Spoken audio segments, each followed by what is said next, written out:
dan sementara kita berdoa biar Tuhan menyiapkan hati kita untuk menjadi tempat firman. Kita tundukkan kepala dan kita berdoa. Bapa, terima kasih. Terima kasih Engkau sudah memberikan kami pertolongan sepanjang hari-hari yang sudah kami lewati sampai pada hari ini pun. Engkau sudah memelihara dan bahkan membela kami. Sudah memberi pula kesempatan pada kami untuk bisa berkumpul malam ini di tempat ini, di mana kami biasanya mendapatkan kesempatan untuk menyembah Dikau, untuk memuji namamu, untuk mendengar firman-Mu. Demikian pula lah pada malam ini, bagikan seekor rusa yang lapar dan haus akan firman-Mu, kami merindukan akan air kehidupan yang mengalir dari takhta-Mu Tuhan, merupakan kuasa firman dan Roh-Mu yang suci, memberikan kami pertumbuhan hidup yang dikuatkan, serta disegarkan oleh Dikau untuk menanti kedatangan-Mu Bapa. Kuasa-kuasa kegelapan yang bisa menggoda, bisa mengganggu kami saat pemberitaan firman-Mu, Tuhan, bersatu hati kami panggil nama Engkau buat usir dia.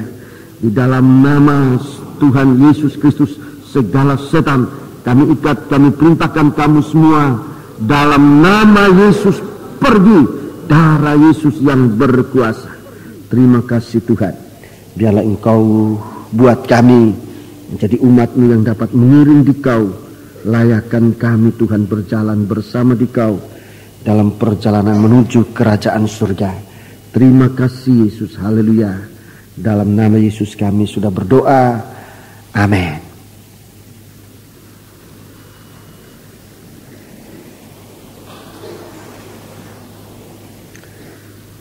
Sidang jemaat yang dikasihi Tuhan, rekan-rekan hamba Tuhan yang sempat berkumpul, berfellowship pada malam hari ini, damai dari Tuhan serta salam sejahtera kiranya akan tetap bersama kita sekalian. Saya menyampaikan selamat berbahagia dalam menerima sabda Tuhan dalam nama Tuhan Yesus Kristus. Duduklah dengan tenang untuk saat pemberitaan firman Tuhan, biar merupakan saat yang sungguh-sungguh membahagiakan kita untuk dapat mendengar firman Tuhan dengan baik, untuk dapat memiliki firman Tuhan ini. Puji Tuhan. Kitab Wahyu Fatsal yang ketiga.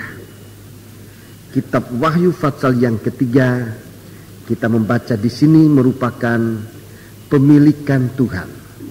Tuhan yang sempat menyelamatkan kita, menempatkan kita dengan iman yang tidak boleh goyah. Itulah iman. Dan kita mengikut Tuhan itu, iman jangan digoyahkan oleh apapun juga, baik oleh percobaan, baik oleh godaan-godaan, itu jangan menggoyahkan iman. Seperti sidang jemaat yang ada di Smyrna, saudara-saudaraku, sidang jemaat yang tidak harus ditergoyahkan. Sidang jemaat di Pergamus, Tuhan menghargai bahwa mereka tidak menyangkal iman, tidak gugur iman dalam sengsara apapun juga. Itulah dalam pengikutan kita, iman ini harus kuat, jangan gugur. Di akhir zaman adalah musim gugurnya iman. Di akhir zaman musim gugurnya iman menjelang hari Tuhan, banyak iman yang akan gugur, tetapi sesaat di mana Tuhan akan datang, saudara-saudaraku, bagaikan menjelang musim panas. Menjelang musim panas, kita lagi harus sudah berada dalam suatu keobahan, melembut untuk bisa menghasilkan atau membuat carang-carang ini bertunas dan bahkan berbunga yang menjadi bakal buah musim panas. Iman jangan gugur. Jemaat di Tiatira, Tuhan mengharapkan jemaat itu jangan disesatkan oleh ajaran apapun juga, dan ini yang berlaku di hari-hari ini. Kemudian memasuki Fatsal yang ketiga, ada 3 jemaat. Fatsal 3 ada 3 jemaat. Jemaat Sardis dengan tanda kematian, ini jemaat Sardis. dengan tanda kematian, jemaat Philadelphia dengan tanda kebangkitan, tetapi suasana jemaat Laodikea tidak mati, tidak bangkit. Tidak mati, tidak bangkit. Suam. Padahal Tuhan mau menyediakan jemaat ini menjadi jemaat dalam tanda kemuliaan, dengan mendudukan jemaat ini bersama Dia dalam tahta seperti Ia duduk di tahta bersama Bapa di surga. Demikian Dia merindukan jemaat mempelainya akan duduk bersama Dia. Inilah jemaat yang terakhir, jemaat yang disiapkan untuk dimuliakan. Tetapi dalam penulisan apa yang dilihat oleh Rasul Yohanes, jemaat Laodikea, jemaat yang harusnya dalam kemuliaan, tampilnya justru dalam suasana suap. Jadi ini yang kita harus waspadai akhir zaman ini, di mana Tuhan menyediakan tempat yang dipermuliakan. Gereja Tuhan justru dalam suasana suam, tidak mati, tidak bangkit. Apa yang membuat gereja ini suam? Dalam ayat ini dikatakan, oleh karena jemaat ini begitu sangat diberkati, begitu sangat diberkati, sampai dia merasa tidak memerlukan apa-apa lagi. Padahal Tuhan katakan, engkau itu tidak tahu bahwa engkau itu melarat, engkau itu malang, engkau itu miskin, buta, telanjang. Jadi begitu parah keadaan dari jemaat yang suam itu. Dan saudara-saudara, biar kita memperhatikan dengan baik apa yang Tuhan aturkan bagi kita dalam perjalanan kita mengikut Tuhan. Mari saudara-saudaraku, dalam tiga jemaat ini saudara bisa lihat di sana bahwa jemaat yang dimiliki oleh Tuhan, saudara-saudaraku, mulai kita lihat dari jemaat Sardis. Jemaat Sardis dipakaikan dengan pakaian putih. Pakaian putih dalam ceritanya Tuhan Yesus dalam Injil, itu pakaian yang dipakai oleh Tuhan waktu Ia mati. Ia dikapani dengan kain putih yang bersih. Itu dalam Injil Matius pasal 27. Dia dikapani, dia dipakaikan dengan pakaian putih yang bersih. Perjalanan kita dengan pakaian putih semacam ini, itu artinya pakaian dengan tanda kematian. Dalam kematian, saudara-saudaraku, biar pakaian kita putih, bersih. Jangan dalam pengalaman kematian ada ugutan, ada sungutan, ada perbantahan dan sebagainya. Tapi dalam pengalaman kematian, saudara-saudaraku, kita menjaga putihnya pakaian yang Tuhan izinkan kita pakai, seperti yang Dia pakai.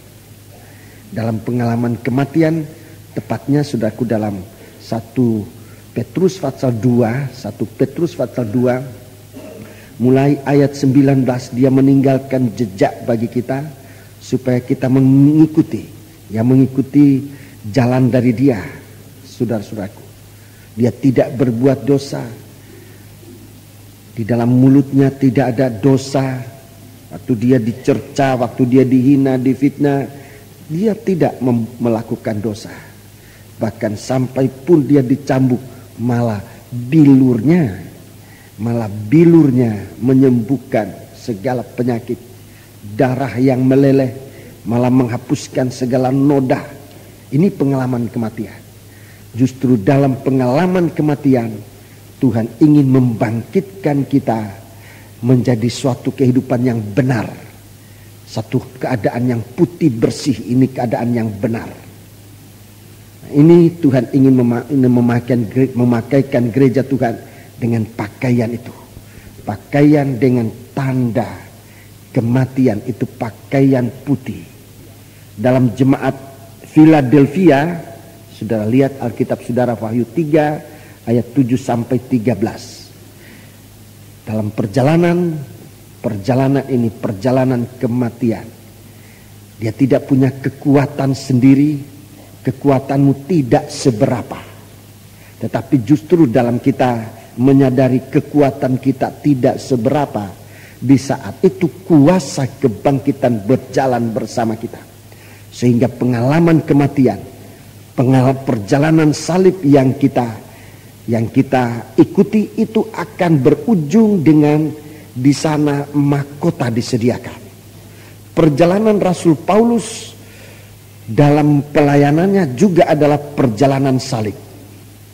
Dan dia sebelum meninggal, dia nasihatkan pengerjanya Timotius untuk tetap melayani Tuhan dengan pelayanan dengan tanda kematian. Dan kemudian dia katakan, bagiku saat kematianku sudah dekat, darah sudah mulai meleleh. Dan dia katakan, mahkota kebenaran itu, mahkota yang tidak akan layu sudah menanti. Dan mahkota itu bukan hanya untuk aku, tapi untuk semua orang yang mengikut jalan ini. Jadi kita lihat dalam pasal 3 ini, pertama Tuhan memakaikan pakaian putih, izinkan kita masuk pengalaman kematian. Kemudian jemaat Laodikia, Tuhan mau pakaikan kita, jemaat Philadelphia, Tuhan mau pakaikan kita mahkota. Kemudian di jemaat Laodikia, Tuhan mau dudukan kita di tahta yang mulia. Jadi pengikutan kita kepada Tuhan ini kalau sesuai arahnya, kita sudah lihat satu pengikutan yang sangat jelas. Sehingga umpamanya saja pengikutan kita ini diizinkan Tuhan mengalami fitnaan, mengalami banyak tantangan dan sebagainya, tidak usah takut. Jangan dikotorkan. Pengalaman semacam itu bagaikan pakaian, harus kita jaga putih bersihnya saat kita mengalami pengalaman kematian. Sebab kalau kita terus dengan pengalaman itu dan menang, mahkota menantikan kita. Kalau kita bermahkota, tahta menantikan kita. Jadi itulah rencana perjalanan yang Tuhan tunjukkan dalam Wahyu pasal 3 ini. Dalam Wahyu pasal 3 ini satu perjalanan sangat jelas. Sangat jelas. Mari kita sementara memeriksa perjalanan Kristus dengan jemaat Sardis. Dengan perjalanan dengan jemaat Sardis. Di jemaat Sardis ini ada 3 kelompok, saudaraku. Ada 3 kelompok umat. Dalam jemaat Sardis ini ada 3 kelompok umat Tuhan. Ini kita perhatikan baik-baik ibadah kita, di kelompok mana kita berada. Masih ada kesempatan untuk beralih pada kelompok yang tepat. Jemaat Sardis, di jemaat Sardis ini ada 3 kelompok. Ada 3 kelompok umat Tuhan. Yang pertama, ayat 1. Ayat 1 ini kelompok pertama. Coba dibaca saja dulu. Dan tuliskanlah kepada malaikat jemaat di Sardis, inilah firman Dia yang memiliki 7 roh Allah dan 7 bintang itu. Aku tahu segala pekerjaanmu, engkau ada nama. Ya, engkau ada nama. Aku tahu pekerjaanmu, engkau ada nama. Dikatakan hidup, padahal engkau mati. Ya, ini kelompok pertama.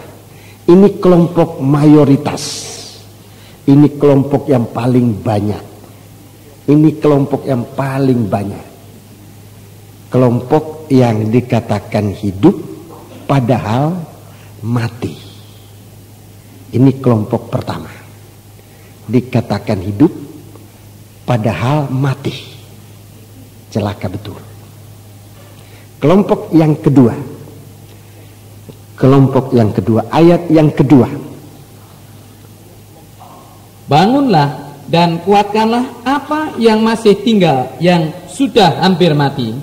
Sebab tidak satu pun dari pekerjaanmu aku dapati sempurna di hadapan Allah. Ya, ini kelompok yang kedua. Belum mati tetapi sudah hampir mati. Sudah hampir mati, ini kelompok kedua. Dia belum mati tapi sudah hampir mati. Ini mengerikan, ini kelompok yang kedua. Belum mati tapi sudah hampir mati. Ada ibadahnya, tetapi ibadah yang tidak membangkitkan gairah Tuhan untuk menerima ibadah semacam itu. Sudah hampir mati. Kelompok yang ketiga, ayat yang keempat. Ini hanya sedikit. Ini hanya yang tadi itu. Tetapi di Sardis ada beberapa orang yang tidak mencemarkan pakaiannya. Ya, ada beberapa orang yang tidak mencemarkan pakaiannya. Mereka akan berjalan dengan aku dalam pakaian putih, karena mereka adalah layak untuk itu. Iya, ini yang ketiga. Yang ketiga ini sedikit sekali. Hanya ada beberapa. Hanya ada beberapa. Saudara-saudaraku, keadaan ini berlaku di akhir zaman, di mana gereja Tuhan hidup, di mana saja, gereja mana saja. Ini kelompok ini pembagian kelompok ini ada. Ini pembagian kelompok anak-anak Tuhan, orang Kristen secara umum yang paling banyak disangka hidup sebab dia beriman, tetapi tanpa perbuatan. Mati. Dikatakan dia tidak percaya Tuhan, dia percaya, tapi tanpa perbuatan mati. Disangka hidup padahal mati. Kelompok yang kedua, kelompok yang hampir mati.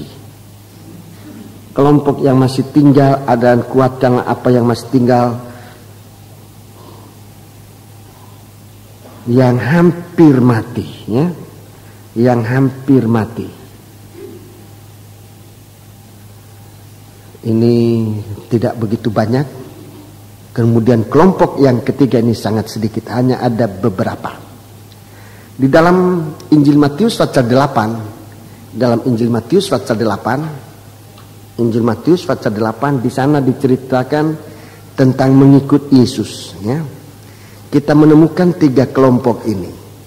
Injil Matius pasal yang 8, pasal yang ke-8. Ada 3 kelompok ini, saudara-saudara.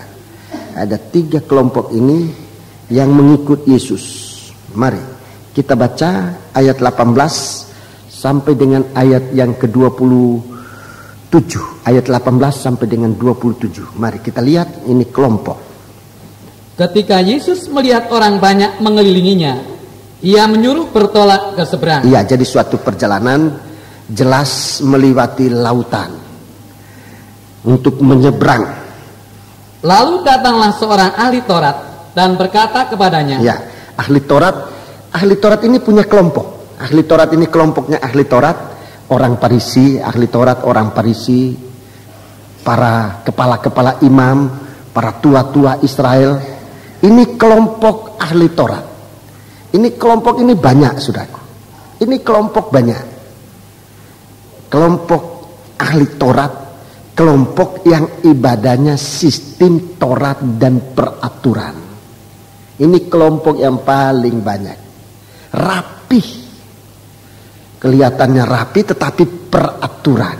Kelihatan hidup tetapi mati. Kelihatan hidup, ada nama. Wah, hebat sekali ini kelompok ini.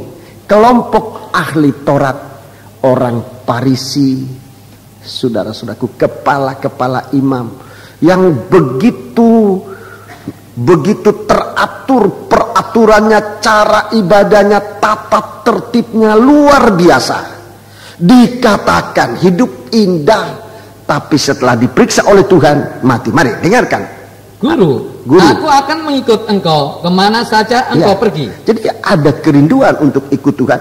Aku akan mengikut engkau kemana saja aku pergi. Dengarkan apa jawabannya Tuhan. Yesus berkata kepadanya, serigala mempunyai liang, dan burung mempunyai sarang, tetapi anak manusia tidak mempunyai tempat untuk meletakkan kepalanya. Ini artinya mati. Kalau kepala tidak berada pada tubuh, itu berarti mati. Kalau kepala berpisah dari tubuh, itu artinya mati. Inilah kelompok pertama, kelompok paling banyak, kelompok ahli Taurat. Saudara-saudaraku, orang Farisi, kepala-kepala imam, tua-tua Israel. Kelompok yang paling banyak. Kelompok ada suatu persekutuan. Mungkin persekutuan itu kuat sekali sebab diikat oleh peraturan ini dan itu. Jangan ini, jangan itu. Harus ini, harus itu. Begitu banyak peraturan, tetapi tanpa Kristus sebagai kepala. Mati. Saudaraku, ibadah yang dilakukan secara tradisi, secara hanya peraturan manusia, peraturan organisasi. Rasul Paulus dikatakan, sekalipun semua itu kelihatan indah, sekalipun kelihatan sangat bagus, merupakan ibadah buatan sendiri. Rasul Paulus katakan ibadah semacam ini ibadah buatan sendiri, tidak ada gunanya kecuali hanya untuk memuaskan daging.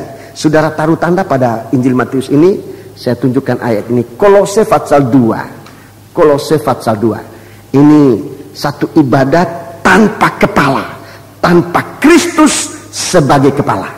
Ini ibadah mati. Kelihatan hidup tetapi mati sebab tidak punya Kristus sebagai kepala. Mari, Kolose pasal yang kedua. Kolose pasal yang kedua kita baca. Kolose pasal yang kedua kita baca mulai ayat 18.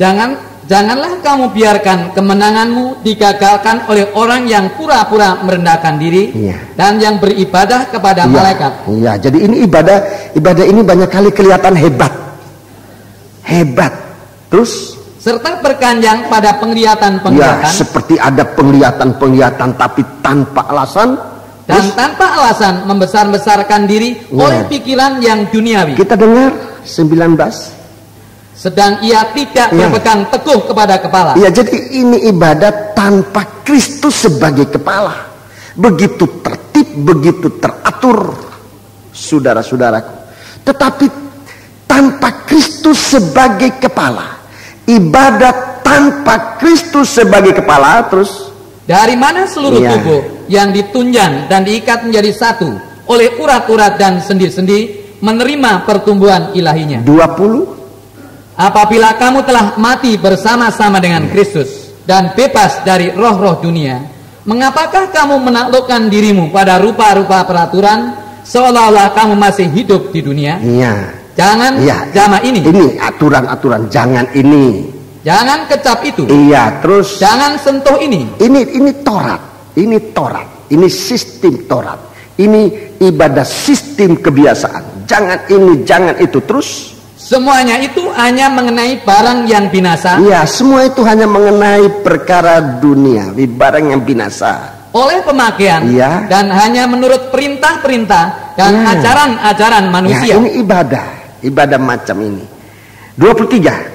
Peraturan-peraturan ini walaupun nampaknya penuh hikmat dengan ibadah buatan sendiri. Kelihatan hidup, kelihatan penuh hikmat, kelihatan indah, kelihatan rapi, kelihatan indah. Terus seperti merendahkan diri, menyiksa diri, tidak ada gunanya. Tidak ada gunanya.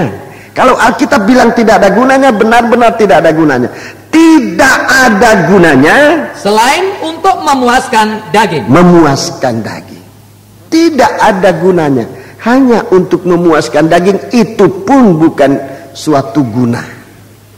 Jadi ini ibadah pengikutan sistem ahli Taurat. Mau ikut Tuhan, tapi setelah Tuhan koreksi, Tuhan katakan, kalau serigala masih punya liangnya, punya lubang, punya liang tempat dia berada. Kalau burung di udara masih punya sarang, tapi anak manusia tidak punya tempat untuk meletakkan kepala. Saudara sudah sama mengetahui, sebab sudah berulang kali dikatakan, Namun malam ini saya mau katakan kembali bahwa tempat untuk kepala adalah di atas tubuh. Itu tempat yang tepat untuk kepala. Tempat untuk kepala di atas tubuh. Tuhan lihat, tubuh itu belum berwujud. Tubuh itu belum berwujud. Apa yang akan menjadi tempat dari Kristus belum berwujud, sebab perhatikan ada dua yang menghancurkan tubuh Kristus ini. Pertama, serigala. Serigala punya sarang, maafkan, punya liang, punya lubang. Serigala mempunyai liang. Serigala mempunyai liang itu di tempat yang keras, entah batu, di dalam lubang batu yang keras, entah di tanah kalau itu memungkinkan, di gua tanah yang keras, bukan tanah yang lembek, bukan. Itu gua dari serigala, seterunya Tuhan. Apa ini? Tanah yang menjadi liangnya serigala adalah hati manusia yang keras. Hati manusia yang keras itu begitu rawan dan sangat diintai oleh serigala untuk menjadi tempatnya ia bertahta, berlindung bagaikan liangnya serigala. Itu sebabnya kalau kita beribadah dengan hati keras, dan banyak kali yang mengeraskan hati manusia untuk Tuhan adalah peraturan ini dan peraturan itu, peraturan ini dan itu, membuat hati manusia bukan makin hari makin lunak, tetapi hati manusia makin keras. Lihat hatinya bangsa orang Farisi ahli Taurat, itu hati yang keras, begitu keras, dan Tuhan katakan bangsa yang keras tengkok. Itu liang dari serigala, saudara-saudaraku. Dan kehidupan yang keras semacam ini tidak mungkin bisa menerima Kristus sebagai kepala. Apa yang dia terima adalah serigala, dan itu merobek-robek tubuh Kristus. Saudara-saudaraku, burung punya sarang. Punya sarang. Ini pun saudara-saudaraku, suatu seteru. Burung punya sarang. Sarangnya burung ini suatu kehidupan yang saudara-saudaraku bukan hanya keras, tetapi satu kehidupan yang tidak terpelihara oleh firman Tuhan, yang dibangun atas peraturan ini, peraturan itu, peraturan ini, yang membentuk suatu sarang. Jadi kehidupan itu dikurung oleh peraturan ini dan itu, saudara-saudaraku, bagaikan suatu sarang yang terdiri dari peraturan macam-macam. Dalam perjanjian lama disebutkan peraturan ini kurang, tambah sana, tambah di situ, sehingga manusia itu terkurung oleh peraturan. Mau masuk gereja di sana saja sudah nggak boleh. Bahkan sampai nanti memandang gereja lain itu seteru. Kalau kamu berbakti di gereja itu, kamu berdosa. Begitu ketatnya peraturan, bagaikan sarang. Peraturan ini dan itu, peraturan ini dan itu. Waktu kami membentuk gereja Pantai Costa Tabernakel, itu suatu waktu yang sangat, ya begitu, bagaikan itu suatu keadaan waktu itu sangat mendesak sekali, sangat mendesak. Dan oleh kemurahan Tuhan, saya salah seorang hamba Tuhan yang turut Dan saya mendapat tugas waktu itu untuk menyusun anggaran dasar, anggaran rumah tangga. Waktu yang diberikan kepada saya hanya 1 malam. Hanya 1 malam, tidak cukup 1 malam. Sebab malam ini kami, umpamanya malam ini kami rapat, besok pagi kita sudah rapat. Merupakan musyawarah pertama, mubes pertama dari Gereja Pantekosta Tabernakel untuk mengesahkan anggaran dasar, anggaran rumah tangga. Jadi saya mendapat tugas malam ini harus menyusun anggaran dasar, anggaran rumah tangga. Waktu itu saya memang tidak bisa tidur, semalam-malaman tidak bisa tidur. Pertama memang tidak punya pengalaman berorganisasi. Pak Van Hessel pesankan, jangan terlalu banyak peraturan. Jangan terlalu banyak peraturan. Jadi dengan pesan itu, itulah yang saya ambil. Kita susunlah anggaran dasar. Oleh kemurahan Tuhan, anggaran dasar itu masih dipakai sampai sekarang ini. Di sana sini ada perbaikan, tetapi kami tidak tambah lagi peraturan. Peraturan yang ada itu. Sebab kalau banyak peraturan, gereja Tuhan, anak-anak Tuhan bagaikan berada pada sarang. Sarang burung, tempat untuk apa saja, untuk memecat orang ada ayatnya, untuk apa saja ada ayatnya. Jadi semua, saudaraku, peraturan-peraturan itu nantinya bagaikan sarang yang mengekang manusia, yang tidak lagi beribadah, di mana Kristus sebagai kepala, tetapi hanya duduk di situ. Untuk apa? Burung kalau sudah membuat sarangnya bukan hanya untuk tidur, untuk bertelur. 1 burung menjadi 2 burung, 2 burung menjadi 3 burung, dan selanjutnya. Jadi makin lama makin banyak. Sedang burung ini gambaran dari roh-roh najis. Peraturan buatan manusia. Rasul Paulus katakan, sekalipun kelihatan penuh hikmat, buatan ibadah buatan manusia, itu hanya bagaikan sarang burung menelurkan manusia-manusia yang bisa memberontak, tidak mengalami penyucian. Kita tidak disucikan oleh peraturan, tapi kita disucikan oleh darah Yesus. Nah, ini saudara-saudara, kita bisa melihat bagaimana pengikutan kita kepada Tuhan ini harus kita bisa lihat. Jangan ikut kebiasaan. Jangan ikut kebiasaan, tetapi suatu pengikutan untuk bisa menerima Kristus sebagai kepala, berjalan bersama Kristus. Dia berada di depan, kita mengikut jejaknya. Mari kita kembali Injil Matius. Jadi kita sudah lihat di sini, sudah ikut tentang suatu kelompok pertama dalam pengikutan ini yang paling banyak. Kelompok yang tidak menempatkan Kristus sebagai kepala. Sementara serigala dan burung itu sudah merupakan suatu kekuatan yang akan menentang, yang akan menghalangi perjalanan anak-anak Tuhan. Sudah siap dalam formasi yang kuat. Serigala sudah dalam liangnya, burung sudah dalam sarangnya. Dia sudah dalam formasi perkembangan yang siap untuk menjadi begitu tambah banyak. Yang kedua, kelompok kedua, ayat 21. Injil Matius 8 ayat 21. Ini kelompok kedua. Ada yang hampir mati. Ini belum mati, hampir mati.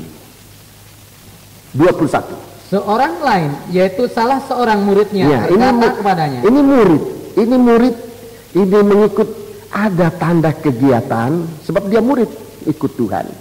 Terus? Tuhan. Izinkanlah aku pergi dahulu menguburkan ayahku. Tetapi Yesus berkata kepadanya, ikutlah aku, dan biarlah orang-orang mati menguburkan orang-orang mati mereka. Iya, ini tubuh. Dia sibuk dengan tubuh, tetapi tubuh yang mati.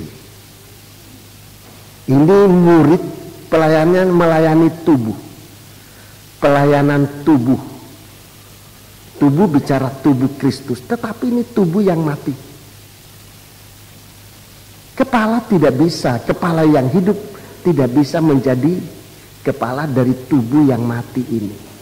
Nggak bisa. Ini ada beberapa yang tinggal di antara kamu yang hampir mati. Ya ini masih murid, ini ibadahnya kelihatan hidup, tetapi tinggal hampir mati. Sebab yang dia utamakan adalah urusan tubuh yang mati, urusan organisasi. Rekan hamba Tuhan, kita berdatangan dari berbagai macam organisasi. Kita di sini dalam fellowship, jangan bicara soal organisasi, bicara soal firman. Urusan tubuh yang mati itu ada urusannya. Biarkan orang mati mengkuburkan orangnya yang mati. Bukan saya katakan tidak perlu organisasi, saya ketua organisasi. Tetapi pelayanan kita jangan dibatasi oleh tubuh yang mati. Sebab tubuh Kristus bukan tubuh yang mati, bukan organisasi. Kalau organisasi, bisa ada organisasi yang mengklaim kami yang mempelai Kristus. Kemudian yang lain itu bukan. Kita tidak bisa terima pendapat itu. Tubuh Kristus tidak bisa diorganisir oleh seorang manusia siapapun, tidak bisa. Tubuh Kristus tidak bisa diorganisir oleh siapapun juga, mana namanya manusia, tidak mampu. Saya dalam kedudukan di organisasi sebagai ketua, yang saya takuti adalah jangan kedudukan ini menyingkirkan Kristus sebagai kepala. Kalau demikian, saudara-saudaraku, maka organisasi ini hanya satu perkumpulan secara rohani yang hanya hampir mati. Hanya hampir mati. Tapi kalau saya mengerti dan menempatkan Kristus sebagai kepala, saudaraku, kita dibawa tidak kepada suatu pengelompokan secara organisasi. Itu tubuh yang mati. Tetapi kita bawa organisasi ini kepada suatu tubuh yang hidup, suatu organ, suatu bagian hidup. Tubuh yang hidup ini organ, sel-sel yang hidup dari tubuh Kristus. Itu tubuh yang hidup. Jadi ini pelayanan ibadah semacam ini, ibadah yang terlalu dibatasi, dikekang oleh organisasi. Ini pelayanan tubuh tapi mati. Tubuh itu mati. Kita tidak bisa mengatakan nanti yang ada di sorga hanya dari gereja Pantekosta Tabernakel. Gak bisa. Atau hanya dari gereja itu. Gak bisa. Semua organisasi ini, kalau tidak masuk dalam kesatuan tubuh Kristus menjadi organ yang hidup, organisasi itu akan menjadi satu organisasi yang dikepalai oleh seorang manusia. Dan bahayanya, dalam surat Tesalonika dikatakan manusia durhaka yang mengepalai tubuh yang mati ini, yang ingin disembah sebagai Allah. Dalam surat Tesalonika dikatakan dia adalah manusia durhaka yang akan disingkirkan. Sebab itu mari saudaraku, rekan-rekan hamba Tuhan, kita memimpin sidang jemaat. Berapa besar atau berapa kecilnya pun kita harus ingat bahwa itu adalah organ tubuh Kristus. Anggota-anggota gereja Tuhan itu merupakan sel-sel dari tubuh Kristus yang tidak harus kita kekang menjadi di dalam satu tubuh yang mati yang hanya untuk dikuburkan. Tetapi kita bawa organ tubuh ini kepada satu pembangunan tubuh Kristus yang hidup, yang mengarah kepada Kristus sebagai kepala. Ini pelayanan. Jadi jangan kita membuat di dalam sidang jemaat yang Tuhan percayakan, entah besar entah kecil, menjadi satu kelompok manusia, tubuh yang hanya disiapkan untuk dikuburkan. Tetapi biar kita membawa organ tubuh Kristus, setiap sel tubuh Kristus itu kita bawa kepada pembangunan tubuh Kristus yang akan tumbuh ke arah Dia, Kristus yang adalah kepala. Ini dicatat. Efesus pasal 4, mulai ayat 1 sampai dengan ayat yang ke-17. Jadi suatu kehidupan, suatu pertumbuhan gereja, saudara. Suatu pelayanan yang kita arahkan bukan melayani tubuh yang mati. Itulah ayah yang mati, ini tubuh yang mati, sangat dihormati seperti kita menghormati Bapa. Saudara-saudara, begitu banyak kali begitu kita tertekan dalam menghadapi organisasi bagikan satu tubuh, tetapi kita tidak bisa menjamin bahwa di sorga nanti hanya ada tubuh ini yang ada di sana. Kita tidak bisa jamin, saudaraku. Gereja manapun juga. Sehingga kalau gereja ini tidak kita bisa jamin bahwa gereja ini hanya gereja ini yang masuk di sorga. Kenapa kita harus sibuk dengan pelayanan sistem itu? Sementara dalam Efesus pasal 4, Efesus pasal 4 kita lihat pelayanan kita jangan pada tubuh yang mati itu. Mari, pelayanan kita arahnya kemana? Efesus pasal yang keempat. Efesus pasal yang keempat itu harus menjadi tempat pelayanan kita. Saudara membaca mulai ayat yang pertama, di sana disebutkan suatu kesatuan. Ini kesatuan tubuh, ya. Kesatuan tubuh. Coba ayat 2. Hendaklah kamu selalu rendah hati, ya, lemah lembut dan sabar. Ya. Tunjukkanlah kasihmu dalam hal saling membantu. Iya, terus. Dan berusahalah memelihara kesatuan roh oleh ikatan damai sejahtera. Satu tubuh dan satu roh, sebagaimana kamu telah dipanggil kepada satu pengharapan yang terkandung dalam panggilanmu. Satu Tuhan, satu iman, satu baptisan, satu Allah dan Bapa dari semua, Allah di atas semua dan oleh semua dan di dalam semua. Ya, ini tubuh Kristus. Kesatuan. Ini tubuh Kristus. Satu. Saya sudah jelaskan, saudaraku, ada 3 faktor penting dalam kesatuan ini. Untuk bisa nyatu ini ada 3 faktor penting. Pertama, rendah hati. Ini kalau mau menyatu, nomor 1 rendah hati. Apa artinya rendah hati? Rendah hati bukan sekedar jongkok-jongkok. Rendah hati adalah kesiapan untuk bisa mengaku dosa. Itu rendah hati. Kalau mau nyatu, ngakui dosa satu dengan yang lain, ngaku kepada Tuhan nomor 1, ngaku satu dengan yang lain. Itu kalau mau nyatu.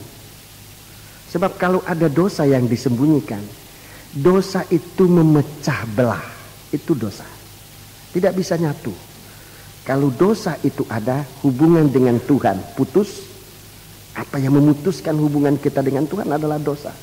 Apa yang memutuskan hubungan kita satu dengan adalah dosa yang disembunyikan, yang tidak diakui. Kenapa tidak ngaku? Tidak rendah hati. Pendeta Van Hessel dia katakan, orang yang tidak mau mengaku dosa itu orang sombong. Itu orang sombong. Ngaku dosa. Jadi kalau mau nyatu, hendaklah rendah hati. Nomor 2, lemah lembut. Lemah lembut itu kemampuan atau kekuatan untuk bisa menerima pengakuan dosa orang. Untuk bisa ngampuni. Tadi orang ngaku punya kemampuan dengan rendah hati. Menerima pengakuan ini harus punya kekuatan. Bayangkan kalau istri menerima pengakuan dari suami yang sudah wah pengakuan itu. Kalau tidak lemah lembut. Oh, jadi kamu selama ini begitu ya. Palang pintu puk. Enggak lemah lembut. Jadi lemah lembut itu suatu kekuatan, kemampuan untuk menerima pengakuan. Menerima kenyataan. Ada yang lain lagi. Aku minta maaf, minta ampun, selama ini aku memandang, saya pikir saudara ini begini sombong dan sebagainya. Lalu yang diampuni, oh jadi selama ini kamu udah enak hati sama saya. Bukan diampuni malah. Kalau begitu cari cara untuk membalas. Ini bukan lemah lembut. Lemah lembut itu kalau dengar pengampunan, kita mohon kekuatan dari Tuhan. Maafkan, kita dengar kalau kita dengar pengakuan, mungkin pengakuan itu waduh, mohon ada kekuatan untuk bisa mengampuni apa yang sudah diceritakan dalam pengakuan ini. Itu lemah lembut. Banyak orang tidak berani ngaku sebab apa? Sebab takut. Suami yang gagah perkasa kuat, banyak kali takut sama istrinya, gak berani ngaku. Kenapa? Takut nanti kalau ngaku dipukulin atau diusir atau di apa. Gak berani. Jadi dosa itu cenderung ditutup. Begitu juga sebaliknya. Jadi ini untuk nyatu ini ada kemampuan untuk ngaku, ada kemampuan untuk mengampuni. Kemudian sabar. Ini suatu kemampuan, saudaraku, untuk memberi pertolongan. Suatu kemampuan untuk memberi suatu pertolongan, suatu akibat dari dosa-dosa ini kan ada. Ya, sabar. Akibat perbuatan dosa dosa ini di dalam sidang jemaat ini, gereja itu menjadi ada pendeta dipikul bersama. Sabar. Sampai kita mengalami suatu kebangkitan.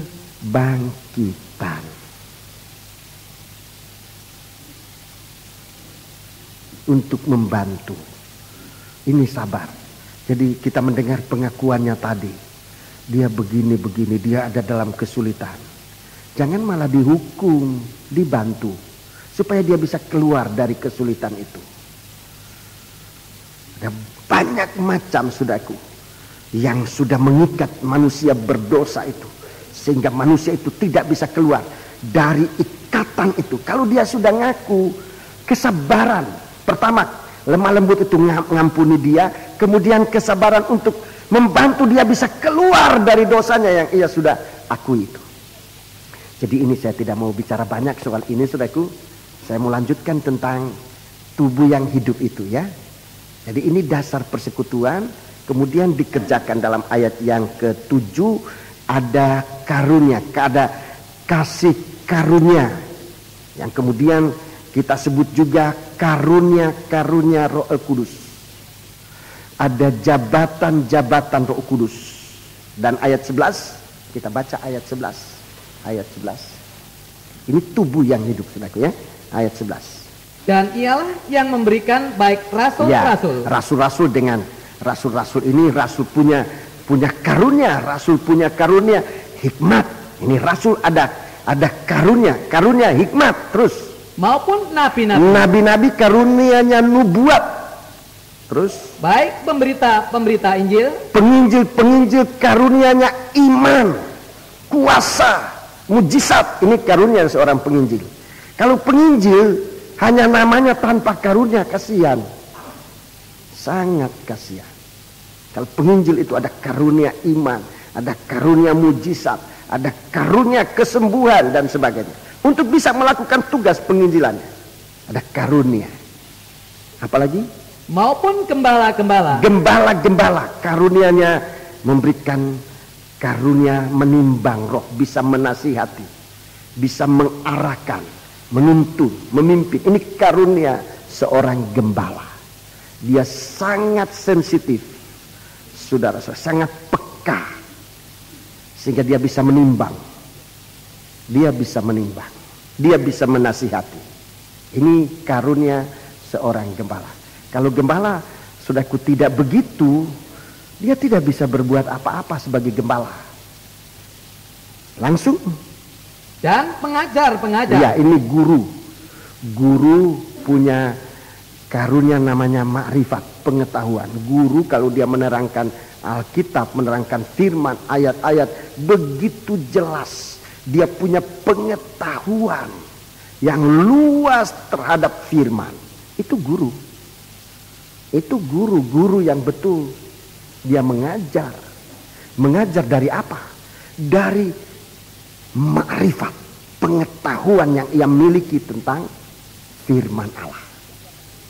Nah, semua jabatan ini, dengarkan, untuk memperlengkapi orang-orang kudus. Iya. Bagi pekerjaan pelayanan, bagi pembangunan tubuh Kristus. Iya, bagi pembangunan tubuh Kristus.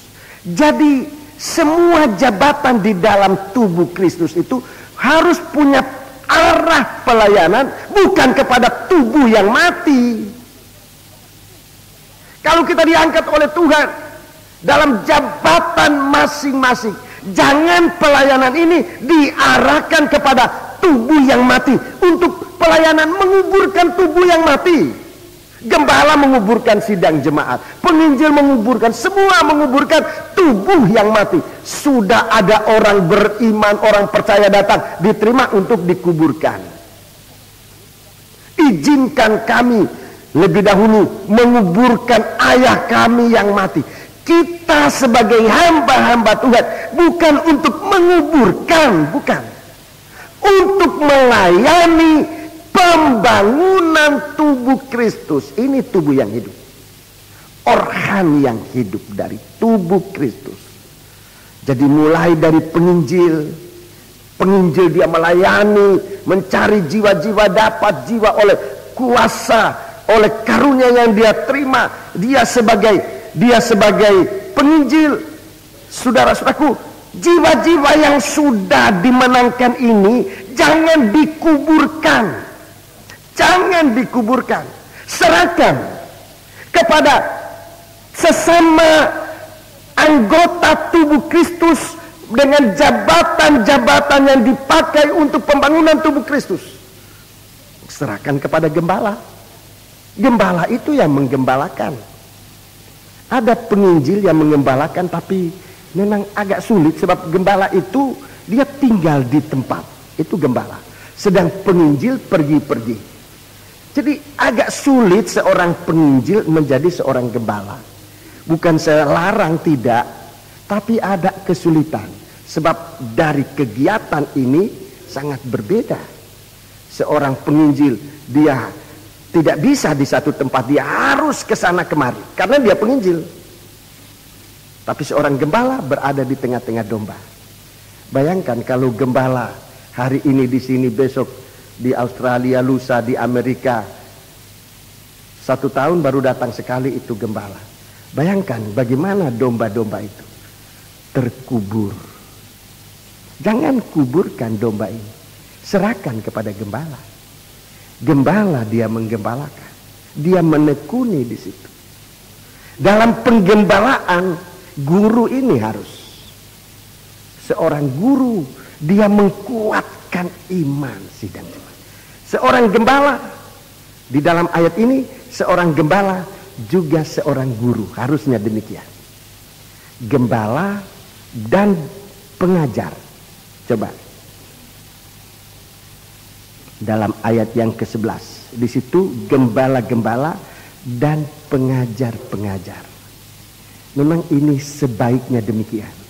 Seorang gembala dia juga seorang pengajar. Dia memberi makan domba-domba, dan dia sebagai pengajar, sebagai guru, dia bisa menjelaskan firman. Nah, kalau seorang ini selaku bisa, dia ada seorang gembala, punya karunia gembala, tetapi juga dia adalah seorang guru, jemaat itu terpelihara kuat dalam iman.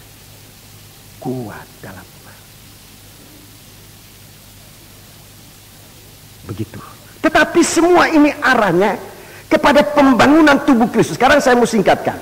Saudara-saudaraku, bahwa arah pelayanan kita adalah kepada pembangunan tubuh Kristus. Siapapun kita, apa nabi, apa rasul kalau memang ada,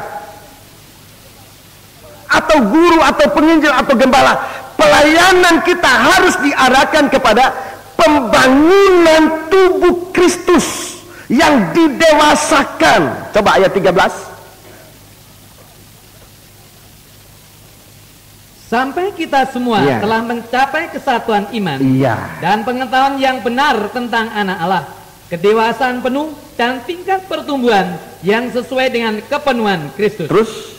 Sehingga kita bukan lagi anak-anak yang diombang-ambingkan oleh rupa-rupa angin pengajaran, oleh permainan palsu manusia dalam kelicikan mereka yang menyesatkan. Tetapi dengan teguh berpegang kepada kebenaran di dalam kasih, kita bertumbuh di dalam segala hal ke arah Dia, Kristus yang adalah kepala. Ini yang menjadi kerinduan Tuhan. Jadi bukan pelayanan untuk kembali kepada pelayanan pada tubuh yang mati arahnya, tetapi pelayanan kita kepada tubuh Kristus yang sedang dibangun untuk untuk sampai kepada kedewasaan penuh, bisa menerima Kristus sebagai kepala. Ini rindunya Tuhan. Dan Tuhan katakan, ada hanya beberapa orang. Hanya beberapa orang. Kita kembali dalam Injil Matius. Dalam Injil Matius pasal yang ke-8, Injil Matius pasal yang ke-8 kita lihat ini kelompok yang ketiga. Kelompok yang ketiga. Jadi kelompok pertama itu ahli Taurat. Kelompok ahli Taurat ini yang banyak disangka hidup tetapi mati. Kemudian kelompok murid yang kembali mengkuburkan ayahnya. Ini pelayanan sudah hampir mati. Hampir mati. Pelayanan hanya untuk, apalagi kalau pelayanan dalam gereja Tuhan itu hanya untuk cari nafkah. Ini hampir mati. Hanya untuk cari nama, ini hampir mati. Saudara-saudara, tidak bisa bertahan lama, hampir mati. Kalau pelayanan kita hanya untuk supaya bisa dapat living dari situ, dapat untuk hidup apa, untuk apa dimakan, untuk apa yang dipakai dan sebagainya, itu pelayanan hampir mati. Pelayanan hanya kita tinggal cari uang, cari popularitas, ini pelayanan hampir mati. Murid tetapi hampir mati. Dalam surat kepada jemaat Sardis Tuhan katakan itu hampir mati. Kemudian ada beberapa, ini hanya sedikit. Mari ayat 23 sampai dengan 27 ini hanya ada beberapa. Hanya muatan sebuah perahu kecil. Hanya 12 orang. Mari baca. Lalu Yesus naik ke dalam perahu dan murid-muridnya pun mengikutinya. Sekonyong-konyong mengamuklah angin ribut di danau itu, sehingga perahu itu ditimbus gelombang, tetapi Yesus tidur. Maka datanglah murid-muridnya membangunkan dia, katanya, Tuhan, tolonglah kita binasa. Ia berkata kepada mereka, mengapa kamu takut, kamu yang kurang percaya? Kamu kurang percaya. Lalu bangunlah Yesus menghardik angin dan danau itu, maka danau itu menjadi teduh sekali. Dan heranlah orang-orang itu, katanya, orang apakah dia ini, sehingga angin dan danau pun taat kepadanya? Iya, terima kasih. Jadi kita lihat di sini, ini kelompok kecil sekali. Hei kamu sekelompok domba yang kecil. Sekelompok domba yang kecil. Tuhan utus, aku utus kamu seperti di tengah-tengah serigala. Jadi saudara-saudaraku, suatu pelayanan, suatu pengikutan kepada Tuhan dengan pakaian putih. Tapi Tuhan katakan, mereka inilah yang layak. Mereka inilah yang layak. Ini 12 orang memang masih melewati suatu ujian, dan ujian terakhirnya, saudaraku, malam di mana Yesus diserahkan, Yudas masih gugur saat menggunakan perjamuan suci. Perjamuan suci, saudaraku, perjamuan suci yang pertama merupakan suatu ujian bagi 12 murid. Ujian akhir dari 12 murid, ternyata masih ada satu yang gugur, itulah Yudas. Yudas ini siapa? Yudas ini adalah orang mengikut Tuhan. Adalah orang yang mengikut Tuhan. Tetapi dia tidak menjaga putihnya pakaian dalam pengikutan itu. dalam pengikutannya dia tetap memelihara keinginannya akan harta benda, akan uang. Itu tidak bisa dilepaskan dari dia. Jadi Yudas ini adalah tipe dari orang yang memaksakan diri hidup dalam pemeliharaan Tuhan. Mungkin bisa menjadi hamba Tuhan, mungkin bisa menjadi imam-imam, mungkin menjadi anggota gereja, tetap tetap berusaha, tetap mempertahankan diri hidup dalam pemeliharaan Tuhan. Tetapi satu perkara dia tidak lakukan adalah membuat jubah ini putih, merubah kehidupan ini dari kehidupan yang banyak noda dan dosa menjadi satu kehidupan dengan pakaian putih. Dia tidak mau merubah hidupnya, dia tidak merubah tabiatnya. Jadi ikut Tuhan, dipelihara oleh Tuhan, tapi tabiat tetap tidak dirubah. Ini bahaya. Apalagi dalam perjamuan suci. Perjamuan suci yang kita terima tanpa dibarengi, tanpa disertai dengan pembukaan firman Allah yang membasuh jubah kita.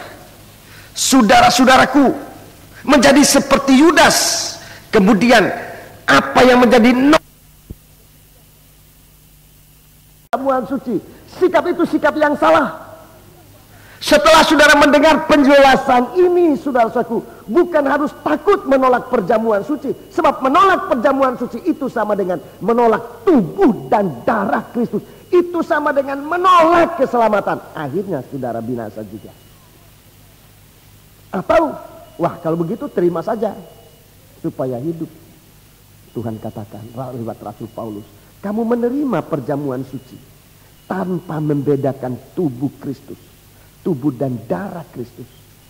Kamu makan bukan berkat, tetapi suatu kutuk di dalam kamu. Itu sebabnya banyak yang sakit, banyak yang lemah, dan tidak sedikit yang mati. Lalu apa yang harus kita lakukan? Menerima tanpa layak, celaka. Menolak juga celaka. Hanya ada satu jalan. Sebelum kita menerima, dengarkan firman Allah. Dengarkan nasihat firman Allah. Dengarkan pembukaan firman Allah. Sungguh-sungguh supaya begitu kita mendengarkan firman Allah, kita menemukan satu jalan ini, jalan satu ini. Ngaku dosa di hadapan Tuhan. Dan ngaku dosa tidak perlu tunggu 1 minggu, tidak perlu tunggu 1 jam. Saat kita mendengar firman, saat kita percaya, saat kita ada kekuatan, keberanian untuk mengaku kepada Tuhan, saat itu kita disucikan oleh Tuhan. Saat itu perjamuan suci yang kita terima mengangkat kehidupan kita untuk layak berjalan bersama dengan Tuhan. Hanya itu. Itu sebabnya setiap kali perjamuan suci, firman Allah disampaikan supaya menegur kehidupan kita yang salah. Kita akui kesalahan itu, kita diampuni oleh Tuhan, kita terima perjamuan suci, kita ditetapkan oleh Tuhan sebagai orang yang berjalan bersama dengan Dia. 12 murid ini berjalan bersama Tuhan. Terakhir Yudas, dia gugur sebab Tuhan sudah berusaha untuk menyadarkan dia. Sampai pada malam terakhir Tuhan berusaha untuk menyadarkan dia, tapi Yudas tetap tidak mau sadar. Dan Yudas disingkirkan, tersingkir. Dia pergi bergabung dengan orang-orang yang melawan Tuhan. Akhirnya ia mati dengan isi perut terburai. Isi perut, saudara-saudaraku, dalam Injil Matius pasal 15 ayat 19 itu bicara tentang segala macam dosa yang memalukan, yang kotor, itu dibeberkan. Saudaraku, sekarang Tuhan mau hapuskan dosa itu. Jangan ditaruh dalam kehidupan ini.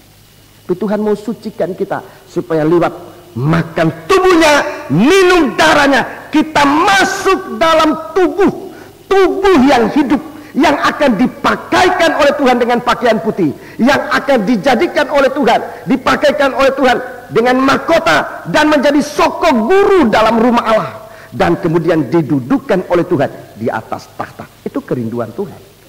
Itu sebabnya mari kita lihat pengikutan dengan murid-murid ini, murid-murid ini kepada Tuhan. Satu perjalanan yang tidak enak-enakan, satu perjalanan bersama Tuhan, satu perjalanan yang penuh tantangan. Tetapi tantangan tidak menjadi rintangan buat pengikut-pengikut Tuhan.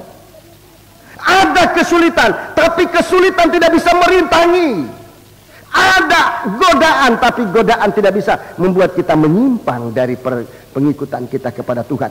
Sebab kita mengikuti kepala, itulah Kristus, yang membuatkan kita jalan yang membawa kita damai dan sejahtera. Amsal 30, Amsal pasal yang ke-30. Kita lihat suatu perjalanan mengikut Tuhan, ayat 18 dan 19. Ini suatu perjalanan bersama Tuhan. Mari, ayat 18 dan 19. Ini perjalanan bersama Tuhan. Ada tantangan, seperti 12 murid ini naik ke perahu, air laut tidak tenang, bergelora, bahkan hampir mati. Tapi tidak sampai harus mati. Tuhan datang dan berikan pertolongan. Mari kita baca. Pasal 30, Amsal pasal 30 ayat 18 dan 19. Ada 3 hal yang mengherankan aku, bahkan ada 4 hal yang tidak ku mengerti. Iya. Jalan Raja Wali di udara. Iya, jalan Raja Wali di udara ini saya sudah terangkan pada hari Minggu. Iya. Jalan ular di atas cadas. Jalan ular di atas cadas. Jalan kapal di tengah-tengah laut. Iya. Dan jalan seorang laki-laki dengan seorang gadis. Iya. Ini yang perjalanan seorang laki-laki dengan seorang gadis. Ini semua bicara tentang Kristus menanti-nantikan Tuhan. Orang yang menanti-nantikan Tuhan bagaikan Raja Wali yang membaharui kuatnya. Ini suatu perjalanan dengan Tuhan bagaikan Raja Wali. Perjalanan pada satu jalan, saudara-saudaraku, menantikan Tuhan sambil memelihara kesucian. Perjalanan mengikuti Tuhan yang dikatakan berpakaian putih adalah perjalanan menantikan Tuhan bagaikan Raja Wali. Perjalanan menantikan Tuhan bagaikan Raja Wali. Dalam 1 Yohanes pasal yang ketiga, ayat 2 dan 3. Orang yang menantikan Tuhan itu menyucikan diri.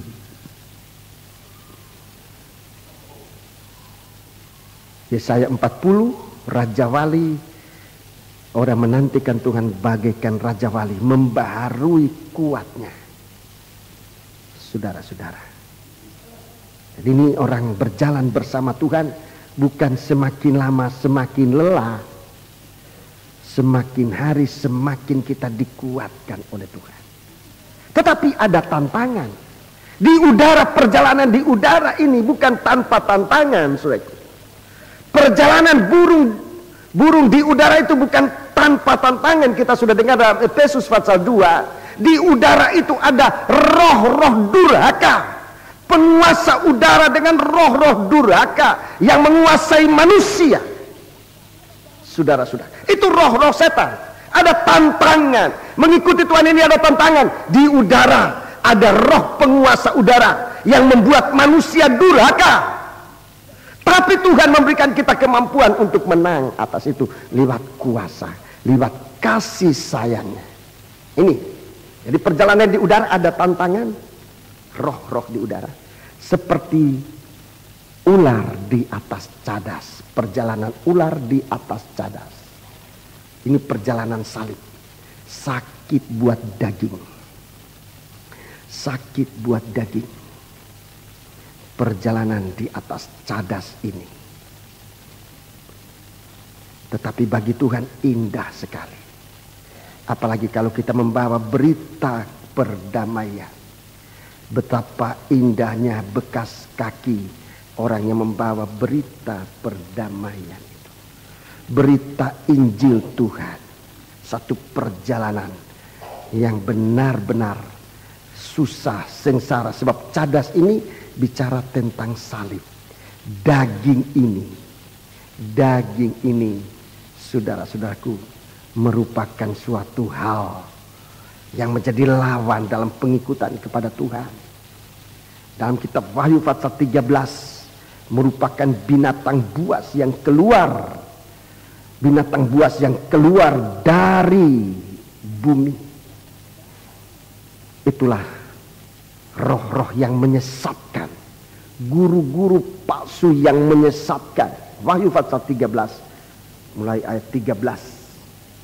Itu roh-roh, itu pengajar-pengajar sesat. Penyesatan yang paling dasar adalah menyingkirkan salibnya Tuhan. Pengajaran yang menghapuskan salib Tuhan. Pengajaran yang meniadakan salib Tuhan. Ini yang paling menyesatkan. Dan daging ini suka itu. Pengajaran, pengikutan tanpa salib. Salib itu daging suka. Tapi Tuhan katakan itu binatang buas. Sekarang seku pengikutan dengan seperti jalan kapal di tengah-tengah laut. Kapal di tengah-tengah laut. Kita baca sekarang Wahyu pasal 13 mulai ayat 1. Seperti kapal di tengah laut. Satu perjalanan bersama Tuhan menjadi berkat. Ya, kapal itu membawa muatan yang harus merupakan berkat bagi pelabuhan mana yang ia tuju. Saudara-saudaraku, kita dalam kehidupan sehari-hari, saudara-saudaraku, kapal ini sangat penting. Dia yang membagi-bagikan hasil dari negara satu ke negara yang lain lewat laut. Tapi lihat perjalanan lewat laut ini, mengikut Yesus bagaikan kapal. Bagaikan kapal. Yesus sebagai hamba mempunyai angkutan, mempunyai muatan segala berkat yang ia bawa dari surga buat dunia ini. Saya sudah terangkan mengenai itu. Sekarang saya mau terangkan rintangan, tantangan yang kita hadapi kalau kita mengikut Yesus bagaikan kapal di tengah laut. Jadi ada tantangan. Mari kita baca ayat 1. Ayat 1, 2. Lalu aku melihat seekor binatang buas keluar dari dalam laut, bertanduk 10 dan berkepala 7. Di atas tanduk-tanduknya terdapat 10 mahkota, dan pada kepalanya tertulis nama-nama hujat. Iya, tertulis nama-nama hujat. Binatang yang kulihat itu serupa dengan macan tutul. Macan tutul. Dan kakinya seperti kaki beruang. Seperti kaki beruang. Dan mulutnya seperti mulut singa. Mulutnya seperti mulut singa. Terus. Dan naga itu memberikan kepadanya kekuatannya dan tahtanya dan kekuasaannya yang besar. Iya, ayat 16. Ayat 16. Dan ia menyebabkan sehingga kepada semua orang, kecil atau besar, kaya atau miskin, merdeka atau hamba, diberi tanda pada tangan kanannya atau pada dahinya. Iya. Dan tidak seorang pun yang dapat membeli atau menjual selain daripada mereka yang memakai tanda itu, yaitu nama binatang itu atau bilangan namanya. Iya. 18. Yang penting di sini ialah hikmat. Barang siapa yang bijaksana, baiklah ia menghitung bilangan binatang itu, karena bilangan itu adalah bilangan seorang manusia, dan bilangannya ialah 666. 666. 666. 3 kali 6. Angka 6 itu bicara dari angka fana. Daging fana, tubuh fana, jiwa fana, roh juga fana. Ini angka dari antikris. Akan datang antikris, tapi sekarang sudah banyak antikris. Tandanya adalah roh-roh yang tidak mengaku Kristus telah datang sebagai manusia. Itu rohnya si Dajjal. Mengaku Yesus telah datang sebagai daging. Itu artinya roh yang tidak mengaku korban Kristus. Kristus datang sebagai manusia menjadi daging, itu menjadi korban pengampunan dosa. Orang-orang yang tidak mau bertobat ini memiliki roh antikris. Roh antikris. Mari kita lihat di laut binatang. Di dalam terjemahan baru ini hanya dikatakan seekor binatang. Tetapi harusnya seekor binatang buas. Seekor binatang buas. Ini tantangan dalam mengikut kepada Kristus untuk menjadi berkat itu, untuk menjadi berkat bagi sesama. Pada hari Minggu saya tekankan supaya kita bekerja sampai full, sampai puncak. Doa kita juga sampai puncak. Kita berdoa belum sampai puncak. Kita banyak berdoa, Tuhan berkati kami. Dan setelah diberkati, kita puas. Setelah diberkati, kita sudah puas. Tetapi kapal semacam itu apa gunanya? Kalau kita ini diumpamakan sebuah kapal yang harus ikut Tuhan, berjalan di atas laut, saudara-saudaraku, jangan kita cuma minta, Tuhan berkati kami. Sesudah diberkati, kemudian berkati itu untuk diri sendiri. Itu tidak sempurna. Masih ada doa. Masih ada doa yang harus kita naikkan. Sebagai kapal yang sudah dimuati, apa terus tertambat di pelabuhan? Saudara-saudara yang kerja kapal tahu itu. Saudara muatin kapal. Sesudah kapal itu dimuati, apa malah ditambat, diikat di pelabuhan? Banyak kali kita seperti kapal ini, mengikut Tuhan. Kita minta berkat, kita diberkati oleh Tuhan dengan muatan-muatan yang begitu banyak. Tetapi sesudah diberkati, malah tinggal diam. Harusnya sesudah dimuati, kita dilepaskan untuk jalan di tengah-tengah laut. Saudara-saudara, jadi apa? Membawa berkat ini bagi orang-orang yang membutuhkan. Sesudah kita berdoa, Tuhan berkati aku, berkati kami. Ini sudah banyak doa kita naikkan. Tetapi hanya sedikit orang yang berdoa. Sesudah diberkati, jadikan aku berkat bagi semua. Itu hanya sedikit orang berdoa itu. Hanya sedikit, tidak banyak. Ini kelompok yang hanya sedikit. Yang berdoa supaya diberkati, rasanya semua berdoa begitu. Berkati usaha, berkati rumah tangga, berkati ini, berkati. Tetapi sesudah diberkati, lalu tidak berdoa lagi. Supaya saya jadi berkat. Itu tidak ada lagi. Itu cuma sedikit orang berdoa begitu, tidak banyak. Di jemaat Sardis ada beberapa orang yang berdoa semacam itu. Ikut Tuhan berlayar di tengah-tengah laut. Bagaikan kapal yang berlayar di tengah-tengah. Itu hanya sedikit orang. Hanya murid pilihan. Umpamanya 70 murid, hanya 12 murid yang ikut. Dari 12 ini pun masih satu orang yang tidak mengikut Tuhan dengan sebenarnya. Dia kalah dengan roh antikris. Yudas menjadi tipe dari antikris. Dia tidak mampu melawan, saudara-saudaraku, melawan roh antikris dalam perjalanan di tengah-tengah masyarakat. Dia menjadi orang yang mementingkan diri sendiri. Sesudah dia diberkati, dia lebih ingat dirinya sendiri. Dia tidak menjadi orang yang membagikan berkat. Saudara-saudara, pada malam ini kita diingatkan oleh Tuhan. Sementara waktu yang sisa ini hanya tinggal sedikit. Kita lihat, saudaraku, tampilnya antikris ini begitu lengkap. 4 macam binatang buas dikombinasikan menjadi satu tubuh. Dia akan berhadapan dengan tubuh Kristus yang bagaikan kapal yang mengangkut muatan berkat bagi banyak orang. Dia akan menenggelamkan kapal ini. Bagaimana kita bisa mengatasi dia?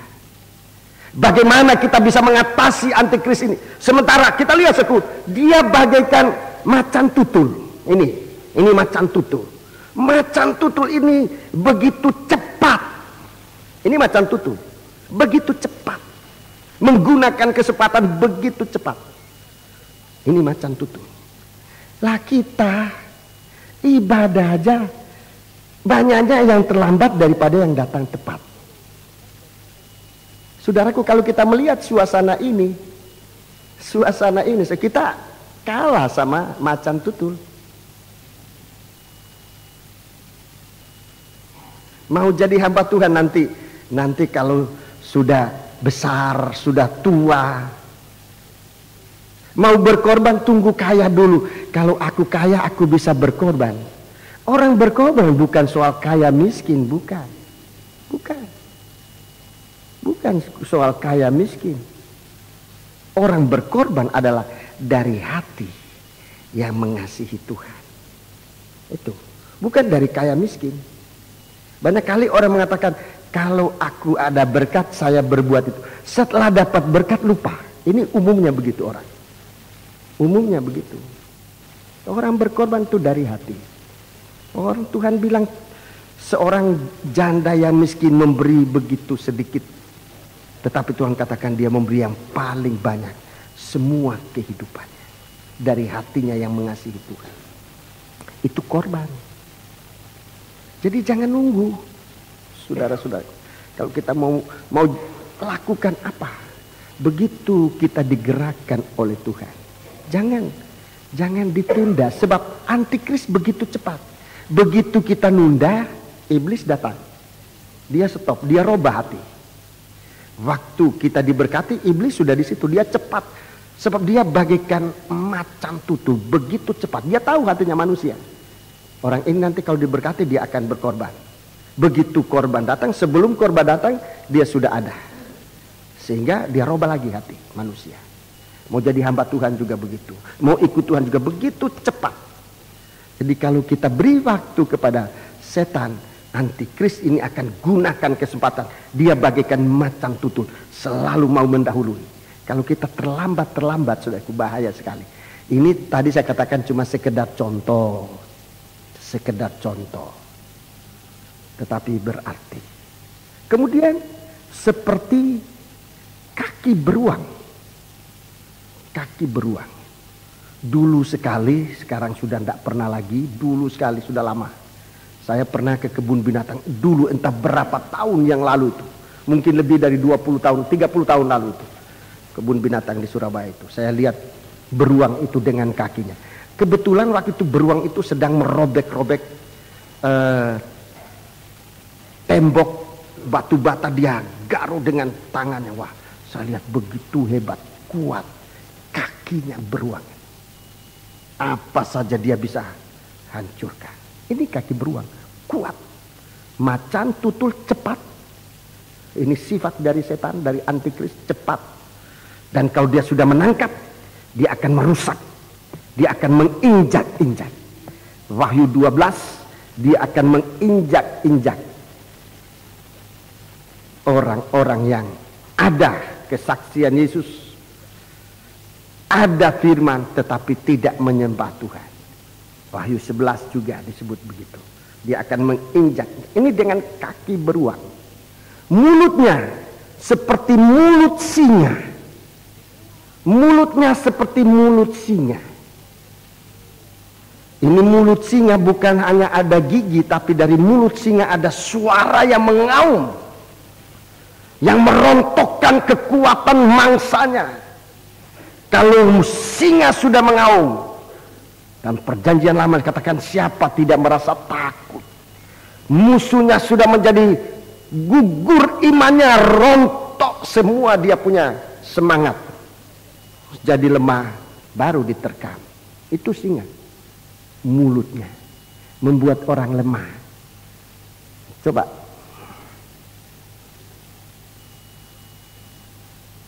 Ayat 5, coba baca ayat 5. Mulutnya sudah seperti mulut singa. Ayat 5.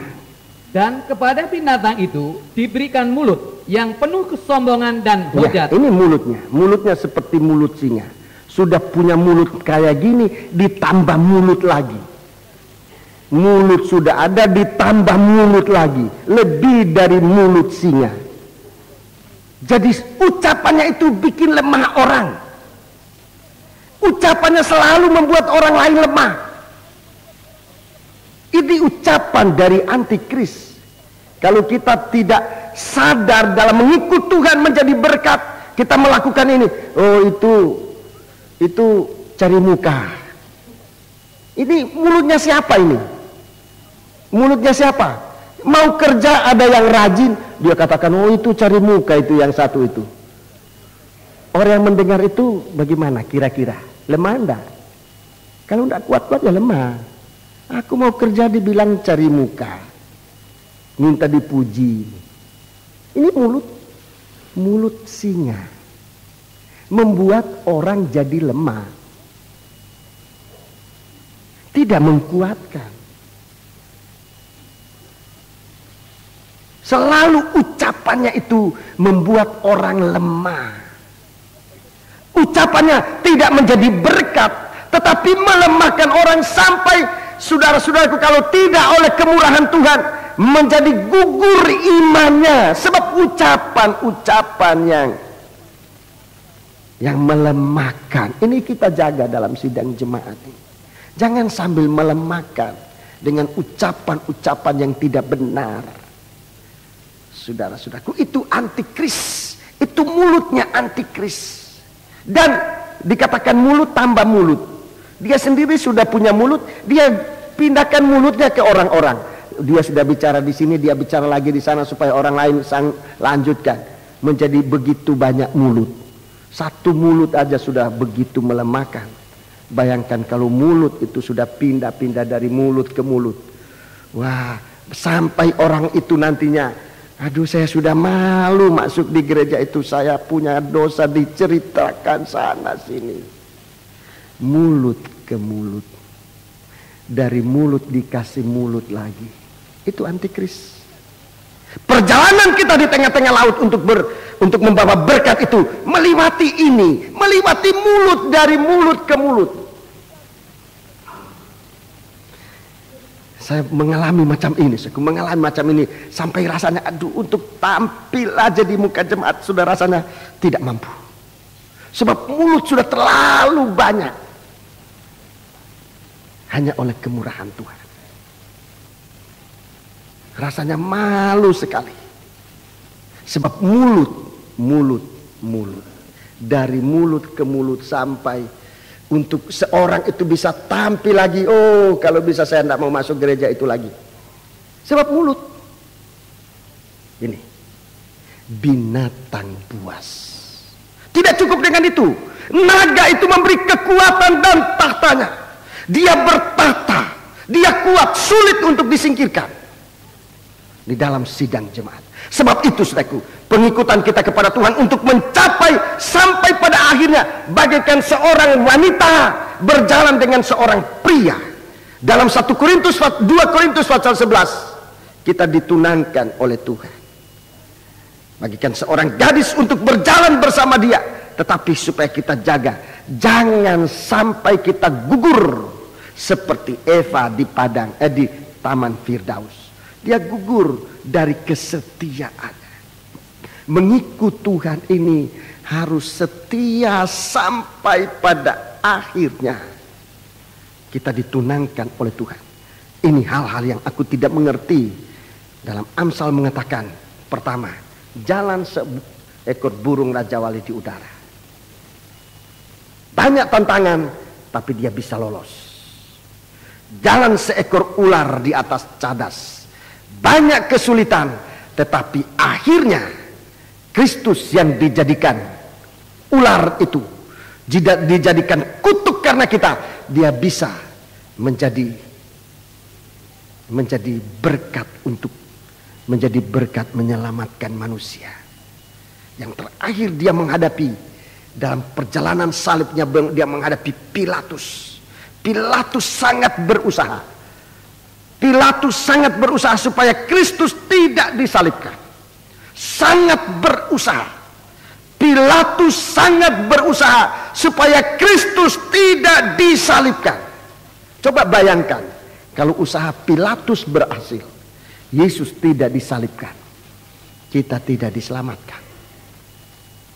Seandainya usaha dari Pilatus untuk supaya Yesus tidak disalibkan itu berhasil, saudara-saudara, kita tidak menjadi seperti sekarang. Kita bangsa kafir tidak ada bagian, sebab Kristus disalibkan. Saudara-saudaraku, bukan hanya buat bangsa Israel, tapi juga buat kita bangsa kafir. Bangsa Israel dia menuntut, dia membutuhkan penyalipan. Dia harus disalibkan. Imam besar mengatakan supaya umat selamat. Biar satu orang binasa, supaya umat semuanya selamat. Yesus sudah berjalan di atas batu cadas. Begitu banyak tantangan. Murid-muridnya menghalangi, Petrus dia menghalangi, jangan berbuat begitu. Tapi Tuhan katakan, undur daripadaku, hei setan. Saudara-saudaraku, dia sendiri dalam keadaan lemah. Dia punya keringat keluar bagaikan, saudaraku, keringat, dia punya darah meleleh bagaikan keringat yang begitu deras mengalir. Tapi malaikat datang menguatkan dia. Saudara-saudaraku. Jadi perjalanan mengikut Tuhan ini bukan perjalanan tanpa rintangan. Bukan perjalanan tanpa halangan. Apa perjalanan itu di udara? Ada tantangan. Ada perjalanan itu di atas cadas? Ada tantangan. Apa perjalanan itu di tengah laut? Ada tantangan. Apa perjalanan itu bagaikan seorang pria dengan seorang anak gadis? Tetap ada tantangan. Tetapi setiap tantangan itu harus diatasi kalau kita mau menerima kota. Jemaat yang dimahkotai. Kita akan ikut perjalanan dari Kristus ini bersama sidang jemaat sampai sidang jemaat ini dimahkotai. Sesudah dimahkotai, ditempatkan duduk di atas takhta. Biar kita setia dalam mengikuti studi ini sampai kita benar-benar memiliki satu kesatuan lengkap untuk pengikutan kita kepada Tuhan, tidak pengikutan separuh jalan. Puji Tuhan. Buatlah jalanmu dalam saya. Pelayan perjamuan suci tampil ke depan. Pelayan-pelayan perjamuan suci tampil ke depan. Buatlah jalanmu dalam saya.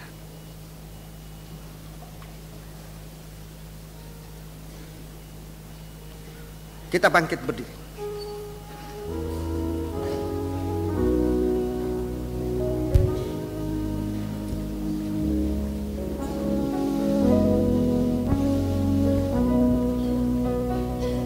Dimanapun kita berada, biar tetap berada pada jalan Tuhan.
Ucapkan kata-kata ini dari pengertian yang sungguh-sungguh. Haleluya.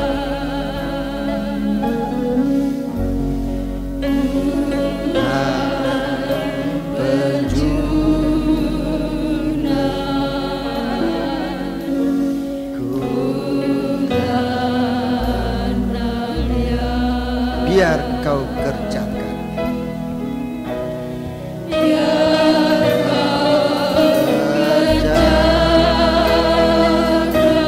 Haleluya. Turut maumu, ku turut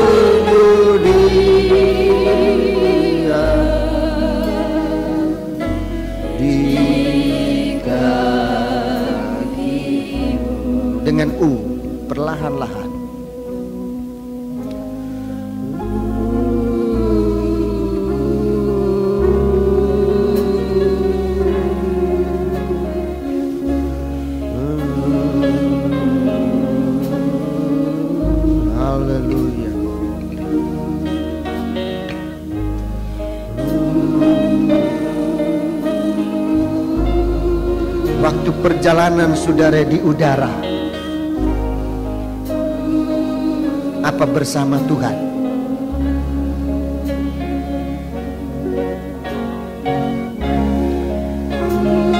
Waktu perjalanan saudara di darat, apa bersama Tuhan? Waktu perjalanan saudara di laut, apa bersama Tuhan? Apa ikut jalannya Tuhan?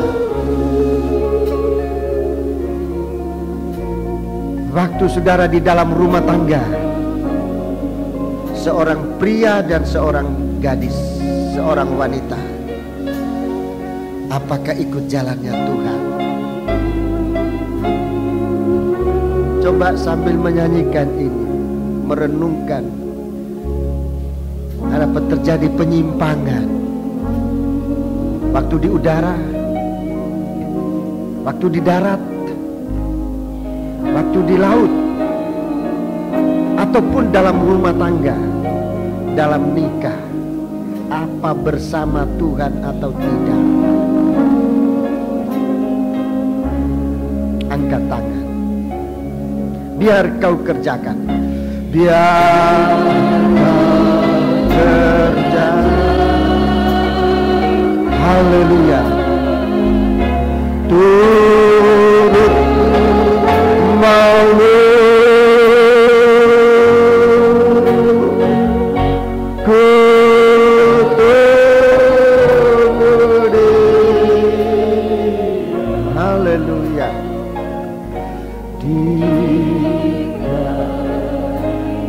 buatlah jalan,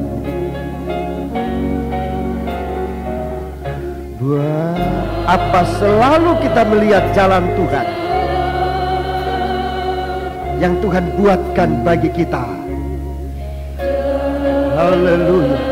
Dimanapun kita berada, apa jalan Tuhan itu jelas atau tidak? Hanya ada beberapa orang di antara kamu yang berjalan dengan pakaian putih bersama aku. Biar kita berseru, Tuhan, akulah di antara beberapa orang ini. Waktu kita digoda, waktu kita ditantang, apa kita ikut jalannya Tuhan atau jalan sendiri? Haleluya. Turut maumu,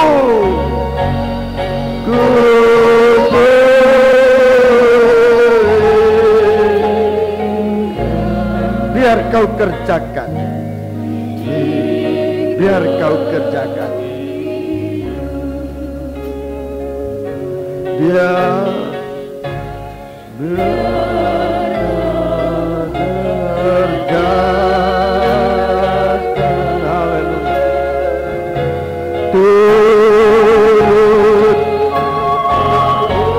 kepada Tuhan jalan-jalan yang kita sudah lewati tanpa Dia. Haleluya. Undang Dia malam ini, Dia akan menyertai kita. Haleluya. Biar kau kerjakan.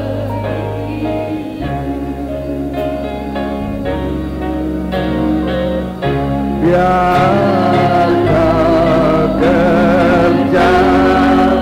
Buat jalanmu Tuhan, kerjakan dalam kami segala kehendak-Mu Tuhan. Haleluya.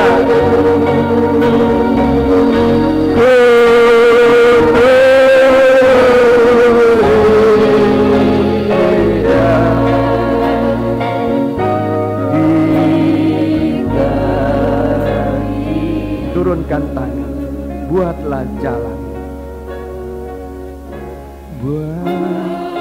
Bawa nikah kita kepada Tuhan, supaya nikah kita ada pada jalan Tuhan. Bawa kegiatan-kegiatan kita sehari-hari, supaya Tuhan buat jalan di dalamnya. Berikan pelayanan kita kepada Tuhan, supaya dalam pelayanan itu jalan Tuhan ada. berikan ibadah kita kepada Dia, supaya kita beribadah menurut jalan Tuhan. Kita angkat tangan kita sekarang menyembah Dia. Biar Kau kerjakan dalam hidup kami ini sesuai kehendak-Mu, Tuhan. Haleluya, haleluya.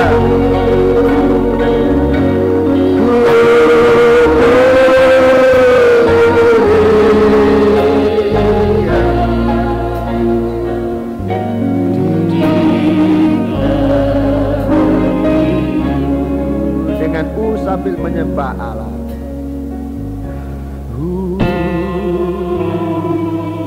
Persilakan Tuhan membuat jalannya sendiri bagi kita. Mohon supaya kita dikuatkan untuk ikut Dia, layak mengikut Dia. Haleluya, haleluya, haleluya, haleluya, haleluya, haleluya, haleluya, haleluya.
Terima kasih Tuhan, haleluya. Terima kasih Bapa. Terima kasih buat perhatian-Mu bagi kami sekalian. Mulai dari nikah kami, perjalanan hidup kami, ibadah dan pelayanan kami, Tuhan ternyata banyak tanpa Dikau, sehingga kami menderita dan banyak kali kami kesasar pada jalan yang kami buat sendiri tanpa bertanya kepadamu Tuhan. Ampuni kami Bapa, bimbinglah kami ke arah yang benar ya Tuhan. Haleluya. Terima kasih, haleluya. Terima kasih Tuhan. Lengkapi kami dengan pakaian putih yang bersih, untuk kami layak berjalan bersama di Kau. Sebelum kami menerima tubuh dan darah-Mu Bapa, ampuni segala salah dan dosa kami. Berikan kami keberanian hati untuk mendekati di Kau Tuhan. Mengulurkan tangan kami mengambil tubuh dan darah-Mu, memakan dan meminumnya tanpa salah. Sebab Engkau yang sudah mengampuni kami dan darah-Mu menghapuskan segala kesalahan kami. Sehingga dengan demikian ya Bapa, kami dilayakkan oleh Dikau untuk menerima berkat dari perjamuan suci ini. Berkati perhimpunan kami Tuhan. Perjamuan suci yang adalah tubuh dan darah-Mu akan dibagikan bagi kami. Biar setiap tangan yang diulurkan untuk mengambilnya memandang ini adalah tubuh dan darah-Mu. Untuk sebentar kami makan dan minum bersama. Kami diberkati oleh Dikau di dalam nama Tuhan Yesus Kristus. Haleluya. Amin. Sementara kita melakukan nyanyian ini, buatlah jalanmu. Kita dilayani dengan perjamuan suci.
Jalan Tuhan membuat kita selamat, yaitu lewat batu cadas, lewat salibnya. Jalan Tuhan membuat kita diberkati. Ia bagaikan kapal yang mengangkut berkat, sekalipun harus berhadapan dengan antikris yang menguasai ekonomi dunia. Kita berjalan bersama Dia. Tuhan berikan kita kemenangan di saat ekonomi dunia dikuasai oleh antikris.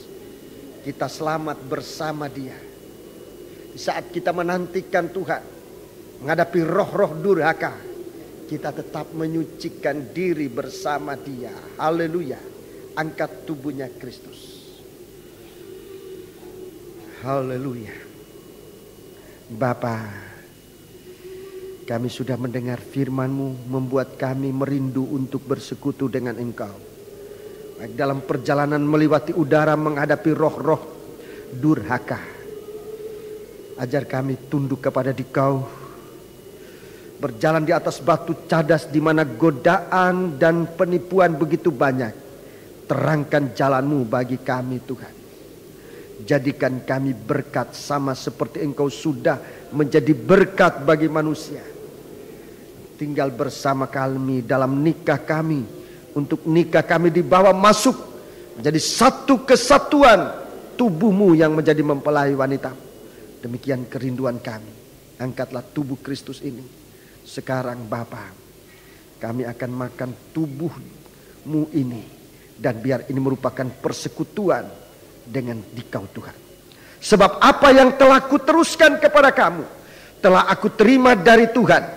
Yaitu bahwa Tuhan Yesus pada malam waktu Ia diserahkan mengambil roti. Dan sesudah itu Ia mengucap syukur atasnya. Ia memecah-mecahkannya dan berkata, dengarkan baik-baik, inilah tubuhku yang diserahkan bagi kamu. Perbuatlah ini menjadi peringatan akan aku. Kita makan bersama-sama dengan percaya dalam nama Yesus.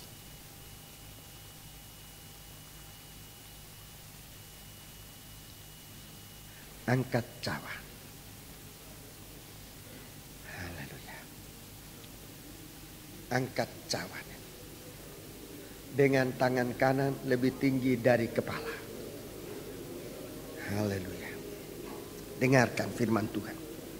Demikian juga ia mengambil cawan sesudah makan lalu berkata, cawan ini adalah perjanjian baru yang dimeteraikan oleh darahku. Perbuatlah ini setiap kali kamu meminumnya menjadi peringatan akan aku. Haleluya. Kita minum bersama-sama dengan percaya dalam nama Yesus.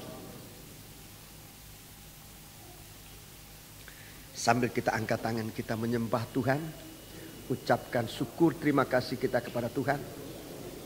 Saya mengundang Saudara Pendeta Henry Pai untuk tampil ke depan. Haleluya, angkat tangan dua ke atas. Tidak keberatan kita mengucap syukur kepada Tuhan. Sebab segala kebaikan, sebab setiap kali kamu makan roti ini dan minum dari cawan ini, kamu memberitakan kematian Tuhan sampai Ia datang. Haleluya, haleluya. Haleluya, haleluya Tuhan. Kami bersyukur Tuhan atas segala kemurahan-Mu malam hari ini. Tuhan berkemurahan untuk memperpanjang umur hidup kami. Menerima firman pengajaran, firman nubuat yang Tuhan bukakan rahasianya kepada kami tentang akhir zaman dan rencana Allah bagi kami umat tebusan-Mu Tuhan.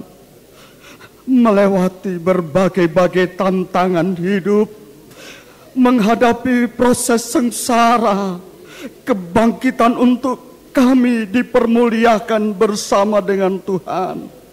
Maka firman pengajaran memberikan kemampuan kepada kami, ya Tuhan, untuk berada di dalam jalur rencana-Mu.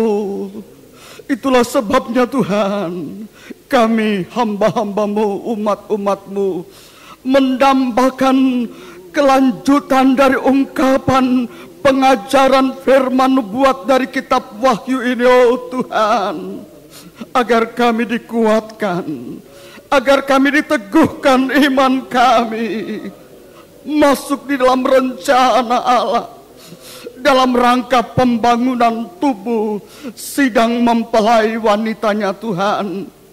Kami berada pada posisi yang sesuai dengan kehendak-Mu Tuhan. Pakai hamba-Mu yang Tuhan tunjuk. Haleluya, haleluya. Untuk membuka firman pengajaran yang besar ini, agar benar-benar kami disatukan pada jalur rencana. Haleluya, haleluya, haleluya. Haleluya, haleluya. Itulah sebabnya Tuhan kami menyerahkan hamba-Mu, umat-umat Tuhan di sini.